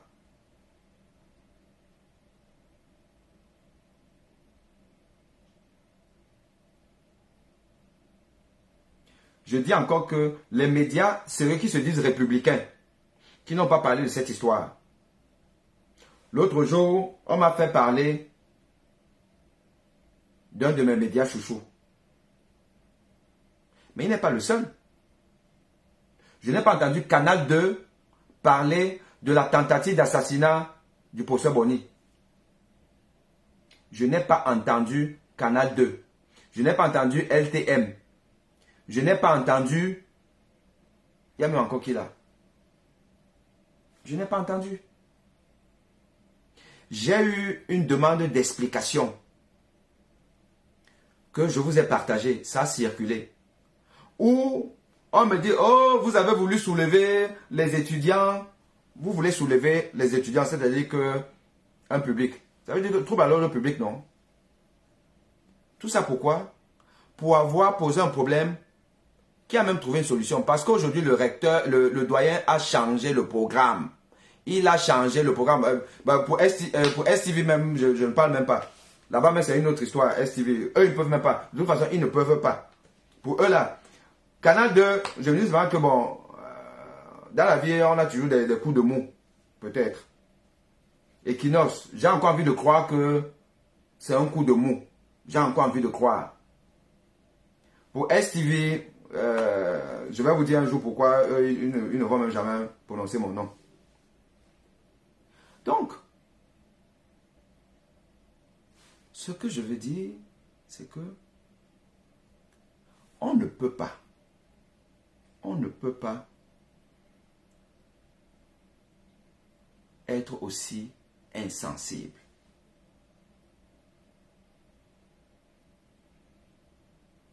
Indifférent à la violence, au meurtre, à tentative de meurtre. Dans un pays sérieux, ce n'est pas possible. La mort, on a banalisé la mort, c'est devenu quelque chose de banal. Et les gens veulent me justifier, oh, c'est parce que machin truc et tout ça là. Je dis que j'ai des anecdotes des journalistes. Quand ils veulent justifier pourquoi ils n'ont pas parlé de ça. Ils vont jusqu'à parfois prétendre même que bon, parce qu'il y a les histoires, parfois les histoires, les gens sont farfelus. Moi, je suis un farfelu. Moi, je peux sortir, prononcer des noms. Si je ne sais pas de quoi je parle. Je ne suis pas Dr Manaouda Malachi, hein, qui dit n'importe quoi parce que comme ils ont été habitués sûrement à des coups de fil pour arriver là où ils sont. Donc ils n'ont même pas de rationalité.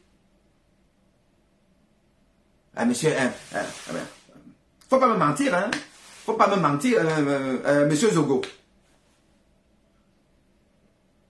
Madame Malachi, c'est un parvenu. Manaouda Malachi, monsieur Manaouda Malachi est un parvenu.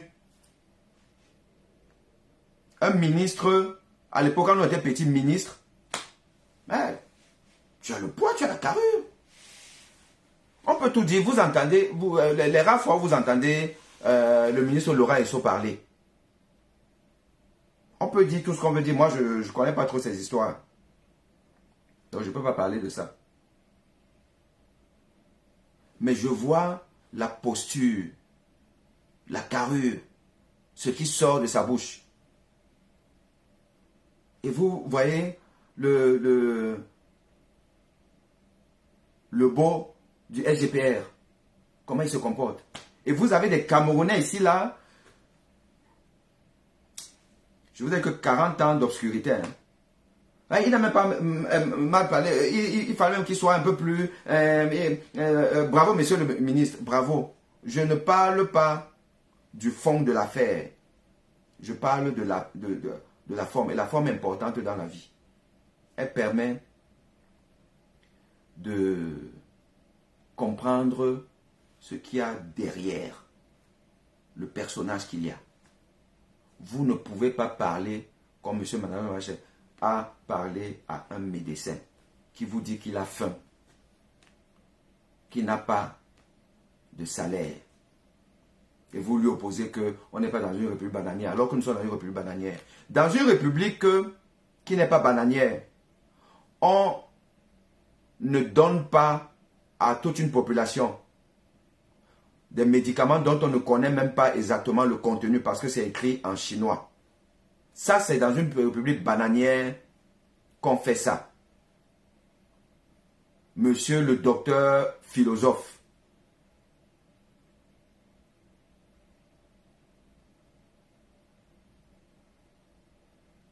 Vous êtes dans une république bananière. Vous êtes ministre d'un gouvernement à logique renversée. Vous êtes membre d'un gouvernement où si on n'était pas dans une république bananière, vous la quittez là au gouvernement, beaucoup d'entre vous seront en prison. Parce que beaucoup parmi vous sont des bandits. beaucoup parmi vous sont des bandits.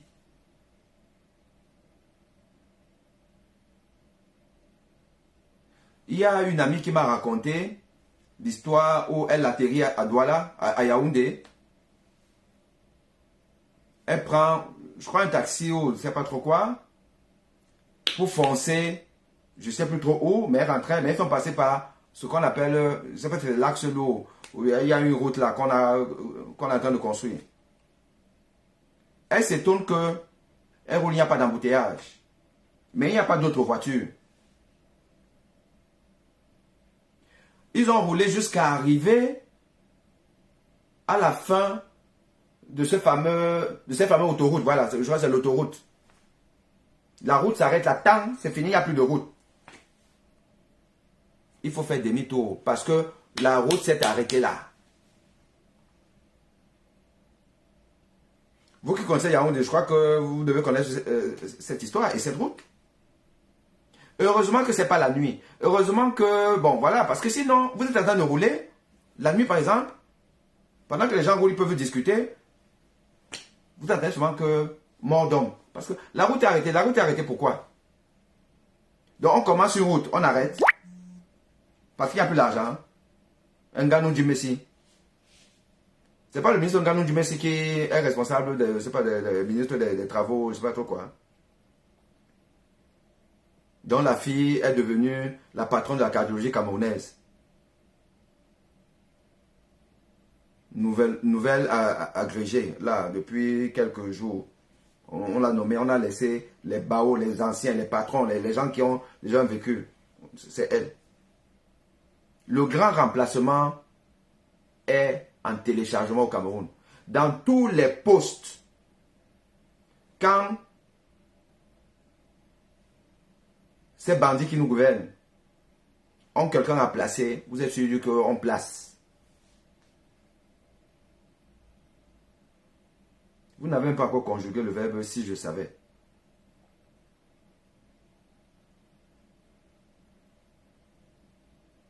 Donc je vous dis, vous allez sauf que parce qu'il faut un collectif d'avocats. Un collectif d'avocats qui va s'occuper, là ce n'est pas que assassinat mais tentative d'assassinat. Donc la personne est vivante. Un vrai procès. Pourquoi tentative d'assassinat? Parce que ce monsieur a voulu sauver tout un peuple.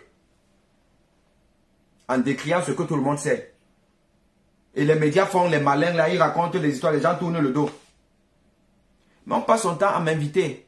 On m'invite. Là, je venais encore de recevoir aujourd'hui une invitation d'un média qui a une émission dominicale à forte audience. Forte audience.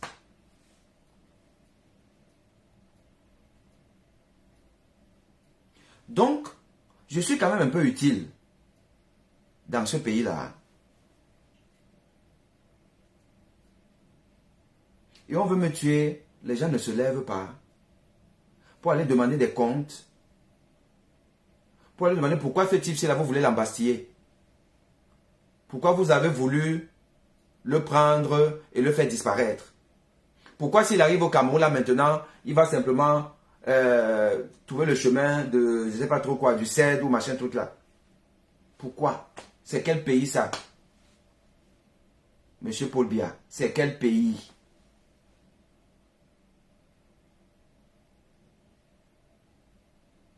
Je suis enseignant à l'université de Douala.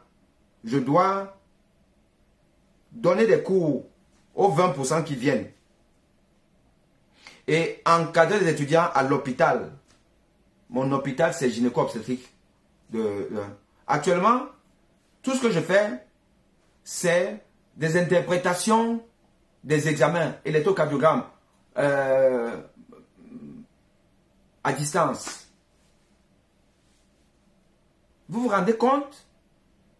Est-ce que vous vous rendez compte, je vous répète ça, que actuellement, les malades de l'hôpital gynéco-obstétrique de Yassa, qui ont besoin de cardiologie,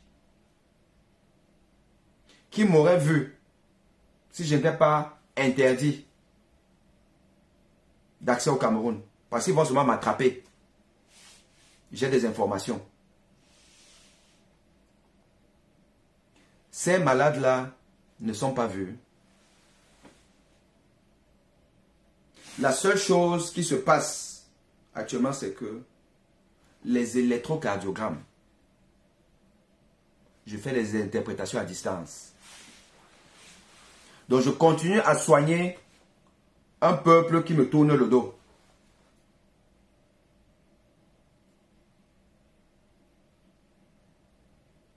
Ce n'est pas la sorcellerie.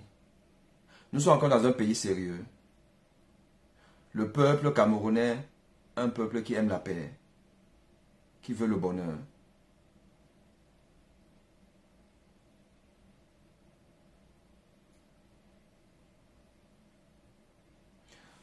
Nous allons donc porter plainte. Ce sera une plainte parce que le peuple devra se porter partie civile, constituer partie civile. La bande à Manaouda Malachi, Famendongo et consorts, qui veulent qu'on les laisse régenter et régner sans partage dans un système qui appauvrit. Il faut les laisser faire du Cameroun la poubelle du monde. Ça, c'est ce qu'ils veulent. Maintenant, la question est de savoir, est-ce que le peuple est d'accord avec ça? Si le peuple n'est pas d'accord, il va bien falloir que le peuple se bouge. Et ça peut commencer, entre autres, par moi. Comme tous les autres gens qui veulent le progrès de ce pays. Personne ne peut me soupçonner d'être quelqu'un de pas sérieux.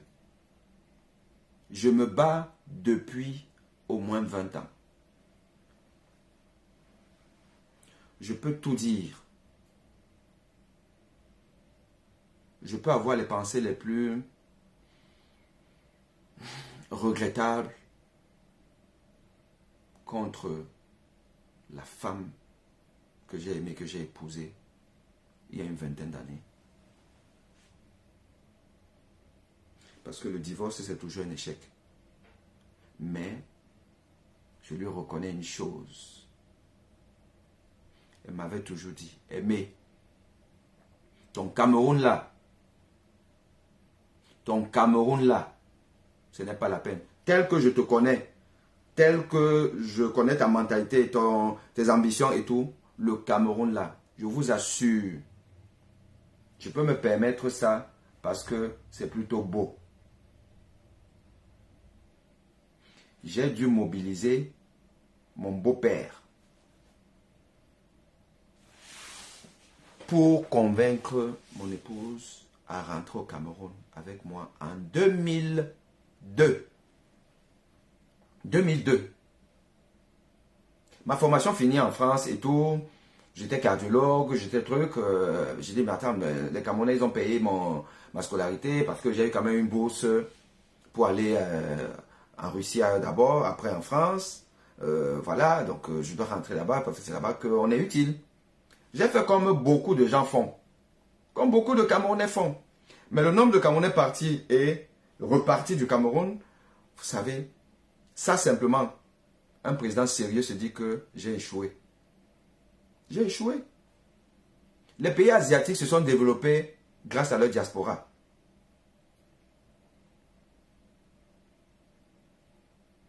Au lieu de développer le Cameroun grâce à la diaspora, on augmente les frais de visa, on augmente les frais de passeport, on augmente ceci.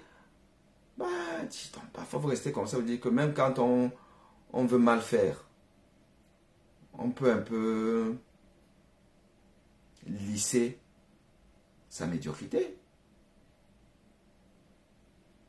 Donc, je dis encore que en 2002, fin 2001-2002, ça fait déjà 20 ans, non? 20 ans, bientôt 21 ans. Mon épouse avait déjà vu ce que moi je vois aujourd'hui. Il y a 20 ans, mon ex-épouse a vu ça.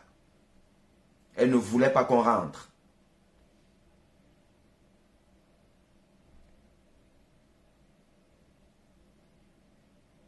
Et j'ai dû jouer des gros bras. Et puis, le beau-père et tout. Voilà comment être. Ça donne quoi? Ça donne qu'aujourd'hui, on veut me tuer au Cameroun. Simplement pour avoir commis le crime d'être un homme vrai, qui dit la vérité. Non, écoutez, le peuple, ce peuple-ci, nous sommes responsables de ce qui nous arrive. Nous sommes responsables de ce qui nous arrive. Et si nous ne faisons pas attention, ça sera pire. Parce que de toutes les façons, ces gens-là n'ont aucune compétence. Si vous êtes compétent, on ne vous coopte pas. Si vous êtes compétent, on ne vous coopte pas. C'est clair et net et précis. Non. Ou si vous êtes compétent et vous décidez de devenir arriviste, parce que vous êtes fatigué de vivoter alors que vous avez quand même la compétence. Donc, vous changez de logiciel, de réflexion, et vous rentrez dans leur truc. Là, ils vont vous prendre. Mais ce n'est pas pour que vous alliez démontrer votre compétence là-bas. Impossible. Alors, je vous dis encore, si vous regardez les accords, et ça c'est un critère important, et on va faire une émission spéciale sur ça. Regardez depuis les années 70, parce qu'on a les indépendances, années 60, bon, 10 ans, le temps que les gens se mettent en place et tout. Regardez par exemple les accords depuis les années 70 en Afrique, avec des projections sur 20 ans, 30 ans. Regardez les accords, les objectifs des accords. Et aujourd'hui, on a donc atteint cette délai, on a même dépassé. Donc on peut juger combien d'accords signés par les chefs d'État africains ont atteint leurs objectifs. Combien d'accords? Je vous ai parlé tout à l'heure des APE. Avec déjà au départ, en 1975, la convention de Lomé, accord de Cotonou de 2000. Vous prenez l'OAPI, qui est dans cette agence pour la propriété intellectuelle, qui a été mis en place pour essayer de développer l'expertise africaine, la recherche et tout, le brevetage. Ça a donné quoi? C'est depuis les années 60. Hein? Mais aujourd'hui, le niveau de développement de la recherche en Afrique, elle est où? Elle est où? On consomme encore ce qui vient de l'Occident. Même la Covid nous a dépassé de démontrer qu'on peut exporter. Vous prenez les accords d'Abuja de 2001, où on vous dit que les pays mettaient 15% de votre PIB dans la santé. Parce que s'il n'y a pas la santé, il n'y a pas de développement. Les pays sont à 4%. 4% versus 15%. Il y a eu Santé pour tous à l'an 2000. Et ça, c'était dans les années 80. Ils ont dit Santé pour tous à l'an 2000. Nous sommes en 2023. Il n'y a que Santé pour tous. Quand on babyssit souvent avec la CSU, là, un truc de fois qui a déjà échoué. On va faire une émission sur ça. La CSU a déjà échoué. Monnaie. Vous prenez n'importe quel accord où les chefs d'État africains se sont engagés. Zéro macabo. Zéro macabo. Pour quelle raison? Parce qu'il y a ils sont incompétents. Ils sont incompétents. Ils ont des collaborateurs incompétents, des ministres incompétents, des conseillers techniques des ministres incompétents. C'est un continent d'incompétents. pouvez pas. Donc je vous dis, peuple là, vous êtes là dans les trucs là. L'Afrique francophone va continuer à descendre. Et l'Afrique francophone d'Afrique centrale, les Bantous des Bantous là, c'est-à-dire que chute libre.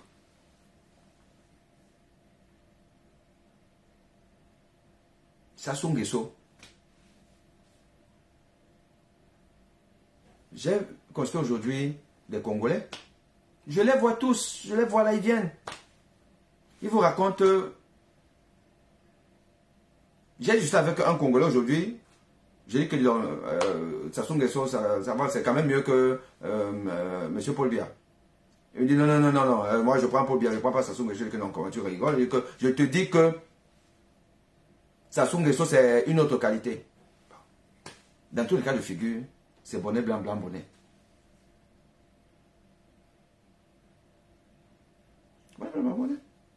Imaginez simplement que nous étions dans une clinique, dans un hôpital. Et vous êtes le chef d'État là comme docteur de l'hôpital. Avec on transforme en maladie les tares de nos pays. La qualité de maladie que les malades auront là. Quel est le malade qui viendra encore se soigner dans cet hôpital? Soyons sérieux. Mais on est là jusqu'à... vraiment, quand je vois des gens, les Misanga Yamding, les machins trucs là, on dit les intellectuels, les hommes politiques, les gens vous disent que 2025 encore, ils se présentent. Bon, à défaut, Franck Biya.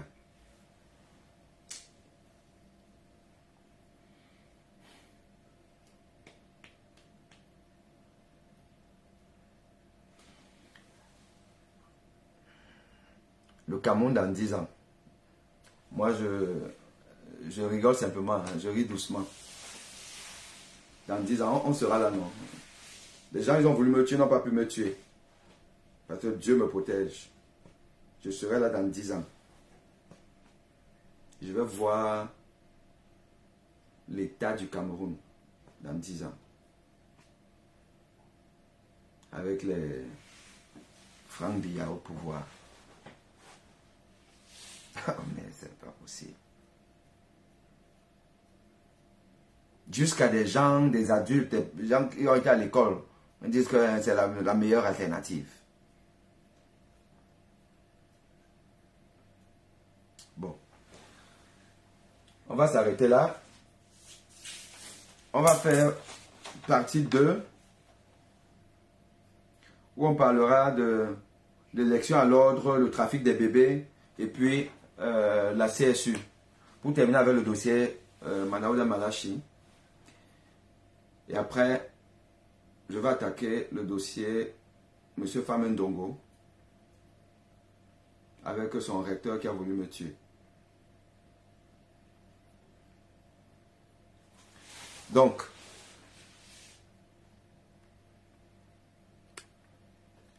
alors, qu'est-ce qu'on peut faire dans un pays devenu continent? Tac, tac, tac. Porte ta famille, vous venez aux States. Bah écoutez, non, enfin, moi je suis en France. Bah, la France c'est quand même, la France il y a des, c'est pas parfait, même les États-Unis. Je vais pas quitter. Non, peut-être parce que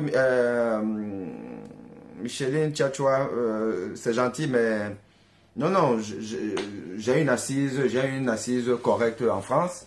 J'ai un travail formidable. Je travaille dans des conditions de rêve, les mêmes conditions que j'aurai aux États-Unis. Hein. Mon hôpital, on fait tout dans mon domaine de la rythmologie. Demain, j'ai une procédure de bloc opératoire pour faire ce qu'on appelle une ablation du flûteur atrial. Le flûteur, c'est une sorte d'arythmie qui peut entraîner des caillots de sang qui vont donc partir du cœur vers les vaisseaux du cou et entraîner un AVC. Il y a la fibrillation atriale, il y a le flûteur atrial. Et le flûteur atrial, oh, je ne sais pas compliqué, c'est une arythmie qu'on soigne de manière définitive. En allant avec des sondes, on passe par l'aine. On passe par l'aine et tout. On va jusqu'au cœur, on localise le circuit. Et avec des sondes, on est dans un bloc, hein, c'est un bloc d'électrophysiologie, avec des caméras partout. Et donc, on va là, on localise, on met une sonde, enfin plusieurs sondes, parmi une qui va donc transférer un courant chaud qui va brûler une partie de ce circuit. On brûle pour que la boucle ne se fasse plus. Soit le froid, soit le chaud. Et le malade guéri, il récupère un rythme sinusal normal, dans une contractilité normale. Et si on a guéri le malade, il n'a plus besoin de prendre des anticoagulants donc pour fluidifier le sang, à effet d'éviter la formation de caillots de sang et puis donc un AVC. Voilà comment on traite par exemple cette arythmie. Dans nos pays bantous d'Afrique centrale, très peu de centres font ce genre de procédure. Très peu. Au Cameroun, il n'y a qu'un seul centre, à Douala, dans une clinique privée, la clinique du docteur Roger Ngoula, Marie O. Il y a des jeunes cardiologues dynamiques camerounais formés en France qui ont ouvert cette activité là-bas. Ils font ça. Dans tout un pays. Tout un pays. Pays de Manaouda Malachi. Docteur Manaouda Malachi. Le pays où il régente en ministre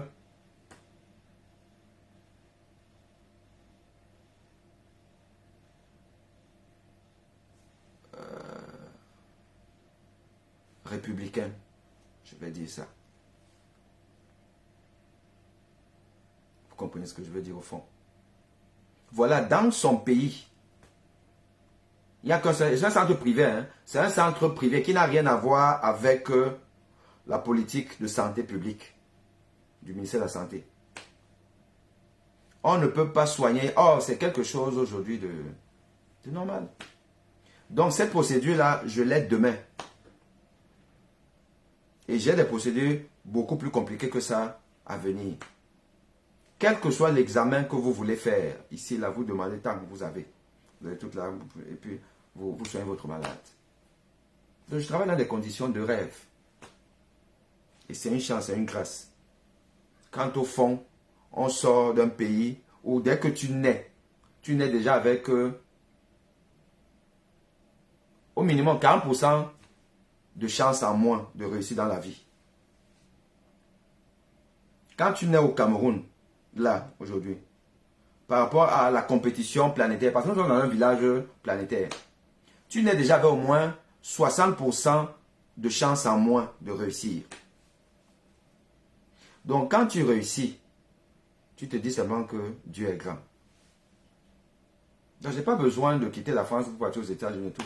Il fut une époque où, quand j'étais encore en formation, je n'avais pas encore fini, je crois que c'était en 2000...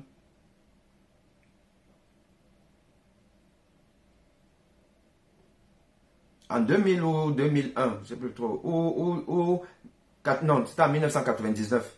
Je suis allé en vacances au Canada et là-bas, j'ai voulu visiter l'Institut de cardiologie de Montréal, un institut très réputé dans le monde. J'ai téléphoné et tout ça là, ils m'ont reçu parce que les Américains, ils ne sont pas compliqués. On m'a reçu comme un petit prince. Il y avait une hôtesse qui m'amenait dans tous les centres, dans tous les services et tout. On m'a reçu, bon, je venais de France, j'étais en spécialisation déjà interne. Je finissais ma spécialisation. Non. Et dans le service de rythmologie, le professeur qui gérait donc la chaire de rythmologie, en me présentant le truc et tout, comme ils ont des fellows, donc des stagiaires qui viennent les 4 coins du mois, et puis les rendez-vous sont très longs. Enfin, les rendez-vous, les accords de stage. Les gens qui viennent de partout se former, ils rentrent chez eux. Il a eu un désistement de dernière minute là. Donc j'étais allé me demander, écoute, j'ai un désistement. Si tu veux, je te prends en stage. J'ai dit non. Parce que j'étais en train de finir, je faisais mon diplôme interuniversitaire d'échographie à Paris. Je finis d'abord ça, bon, on va voir après et tout. Oh. Quand je finis, j'écris là-bas que, bon, est-ce que, on me dit que faut maintenant, la liste d'attente, c'est peut-être de 2 ans.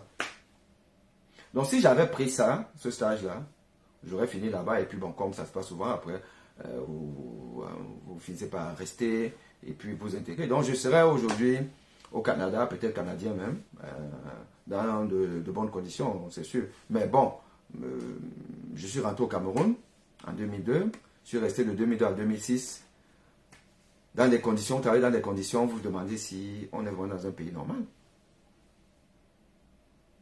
Si vous demandez si vous... Je vous dis que ce qu'on vous fait là, les soins là, c'est seulement le hasard. C'est le hasard. Les vraies choses, la vraie médecine, non. Oui, ça arrive dans quelques...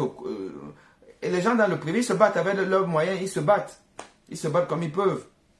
Mais les hôpitaux du docteur Manaouda Malachila, non. C'est même pas la peine.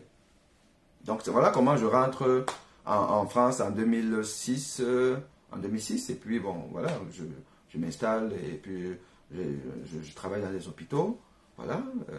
Et puis je suis content. Mais le problème, c'est que on a toujours envie d'être chez soi. On a toujours envie. Et c'est pour ça que j'ai essayé pendant 20 ans. Mais bon, le résultat, c'est qu'on veut me tuer. Et comme on veut me tuer, bon, je reste en France. Et j'engage une procédure judiciaire. Parce qu'il faut que ça serve de leçon à tous ces bourreaux du peuple camerounais. Et je mets le peuple camerounais à contribution. Voilà, donc vous allez être à contribution.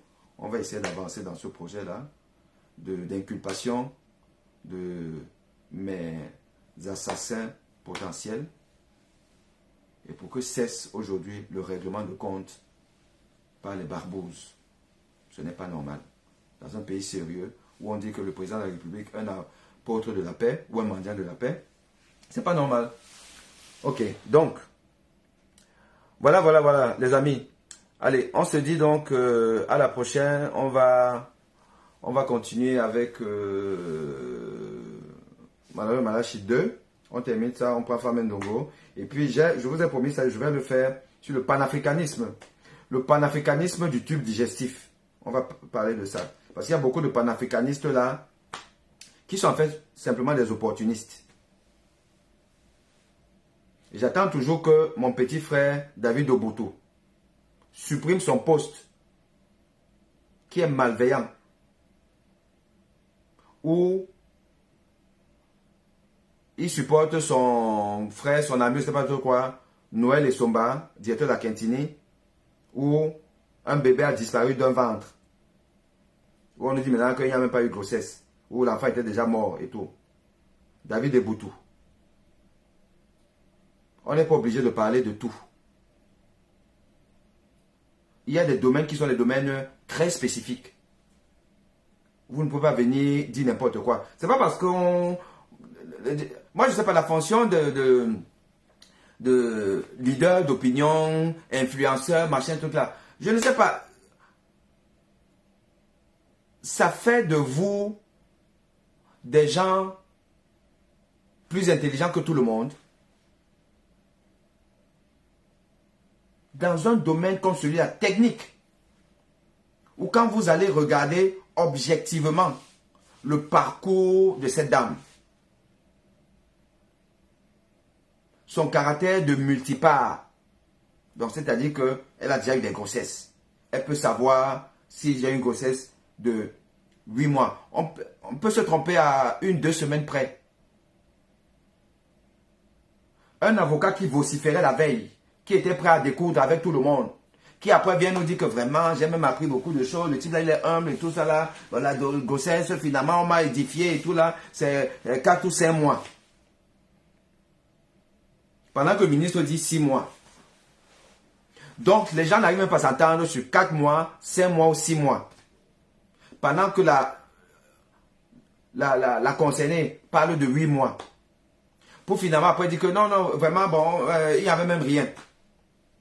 Et elle ne peut pas parler parce qu'on lui a fait signer, un protocole de confidentialité. Tu ne parles pas. Et on sait que tout ça là, c'est toujours moyennant beaucoup d'argent. Donc on achète le silence. David Eboutou, mon petit frère, tu es un homme intelligent de manière sélective. Tu es un homme intelligent de manière sélective. Est-ce qu'il faut être sorti de la Sorbonne pour comprendre que l'affaire-ci là, elle est trop sale? Ou tu as aussi mangé de l'argent? Parce que maintenant, comme on nous dit que les influenceurs là, on leur donne l'argent partout, que le Zomblo a donné l'argent aux gens à gauche à droite via celui qui a son truc de ces 3 minutes là. Comment vous l'appelez? L'homme des 3 minutes, son émission là. Bref. Lui-même, je vais faire un direct sur lui. Parce que il a posé un acte qui me concerne directement. Et je vais... Steve Fa, si il ne répond pas à mon exigence, je vais lui porter plainte ici en France. Je ferai un dossier sur lui. Donc, maintenant, la mode donc de nos assassins, c'est d'avoir des journaux à gage. Ils ont des journaux à gage. Voilà. Ils ont maintenant des influenceurs qui viennent dire des choses pour arrondir leurs angles. Parce que la sortie de David Eboutou, dans une affaire qu'il ne connaît pas, qu'il ne maîtrise pas, ça sent l'achat de conscience. Et il va me dire s'il a pris de l'argent de la Quintini. Donc, je vous dis à très bientôt, les amis. Bye bye.